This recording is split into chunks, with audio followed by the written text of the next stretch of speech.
പാർലമെന്റിലെ UDF എംപിമാരുടെ ചോദ്യം ഇപ്പൊ വലിയ വിവാദമാകുന്നുണ്ട്. ദാരിദ്ര്യ നിർമ്മാർജ്ജന പദ്ധതി നടപ്പിലാക്കിയത് കൊണ്ട് മഞ്ഞക്കാർഡുകാർക്ക് അരി നിർത്തലാക്കുമെന്നൊരു ചോദ്യം ചോദിച്ചു. അത് ശ്രദ്ധയിൽപ്പെട്ടു. ഞാൻ ഒരു കാര്യം പറഞ്ഞില്ലേ, അതായത് ഇവര് പാരയാ എന്നുള്ള കാര്യം ഞാൻ പറഞ്ഞില്ലേ. ഇന്നലെ അവരുടെ ചോദ്യം എന്ന് പറയുന്നത് പാരയുടെ എന്താ പറയാ ഏറ്റവും വലിയ ദൃഷ്ടാന്തമല്ലേ.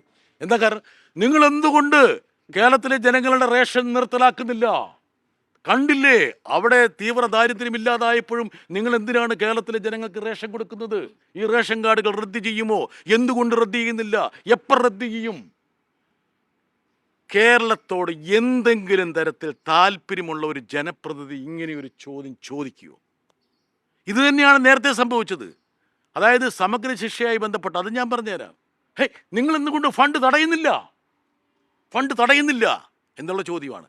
ഇന്നലത്തെ ഇവരുടെ ചോദ്യത്തോടു കൂടി ഞാൻ നേരത്തെ മുന്നോട്ട് വെച്ച വാദഗതി യഥാർത്ഥത്തിൽ രൂഢമൂലമായി സമർത്ഥിക്കപ്പെട്ടു. അതായത് കേരളത്തിൻ്റെ അംബാസഡർമാരായി പ്രവർത്തിക്കേണ്ട, പതാകവാഹകരായി പ്രവർത്തിക്കേണ്ട ആൾക്കാരുടെ ഏക കാര്യപരിപാടി എന്ന് പറയുന്നത് കേരളത്തിന് പാരപണിയുക എന്നുള്ളത് യഥാർത്ഥത്തിൽ താമരപത്രത്തിൽ അച്ചടിച്ച പോലെയിലൂടെ വന്നിരിക്കുന്നത്. ശരിക്കും പറഞ്ഞാൽ ആ ചോദ്യം എന്ന് പറഞ്ഞാൽ യഥാർത്ഥത്തിൽ കേരളത്തിൻ്റെ സാധാരണക്കാരായ പാവപ്പെട്ടവരായ ജനങ്ങളുടെ മുകളിലുള്ള ഒരു പ്രഹരമല്ലേ, അവരുടെ ചെകിട്ടത്ത് അടിക്കില്ലേ ഇവർ ചെയ്തത്. എന്തെങ്കിലും തരത്തിൽ ഒരു മാനവികതയുടെ അല്ലെങ്കിൽ കേരളത്തോടൊരു അല്പം ഇഷ്ടമുള്ള ഒരാളുടെ ഭാഗത്ത് നിന്ന്, ഒരു പാർട്ടിയുടെ ഭാഗത്ത് നിന്ന് ഉണ്ടാകൂ. ഇത് ഞങ്ങളുടെ പാർട്ടിയിൽ ഉള്ള ഏതെങ്കിലും എംപിമാരാണ് ഇങ്ങനെ, അതായത് UDF ഭരിച്ചിരുന്ന സമയത്ത് ചോദിച്ചിരുന്നെങ്കിൽ എന്തെല്ലാം പുകലുണ്ടാകുമായിരുന്നു. നിങ്ങൾ ചർച്ച നടത്തില്ലേ?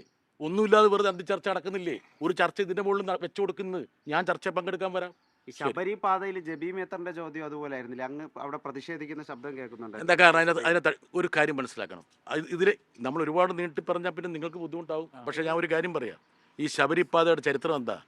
ഞാൻ ഈ ദേശീയ രാഷ്ട്രീയം വളരെ കൂലങ്കഷമായിട്ട് കുറേ കാലമായിട്ട് നോക്കിക്കൊണ്ട് പറയാം. ഈ ശബരിപാത അനൗൺസ് ചെയ്തപ്പോഴാണ് 25 വർഷം മുമ്പാണ്. 25 വർഷം മുമ്പ് അനൗൺസ് ചെയ്തിട്ട് 10 വർഷം ഭരിച്ചത് ആരാന്നറിയോ? കോൺഗ്രസ്സുകാരാണ്. 6 ഡസൻ കേന്ദ്രമന്ത്രിമാരുണ്ടായിരുന്നു, വലിയ പ്രഗത്ഭന്മാർ, പ്രതാപശാലികൾ. 1 രൂപ ചെലവഴിച്ചില്ല. അത് കഴിഞ്ഞ് 12ാമത്തെ വർഷം കഴിഞ്ഞപ്പോഴാണ് അത് കോസ്റ്റ് ഷെയറിംഗ് ആയിട്ട് മാറിയത്. അതായത് ഇവർ കയ്യും കെട്ടിയിരുന്നു. എന്നിട്ട് ഈ ചോദ്യം ചോദിക്കാൻ അസാമാന്യ ഉളുപ്പ് വേണം. അതായത് 12 വർഷക്കാലം കയ്യും കെട്ടിയിരുന്നു.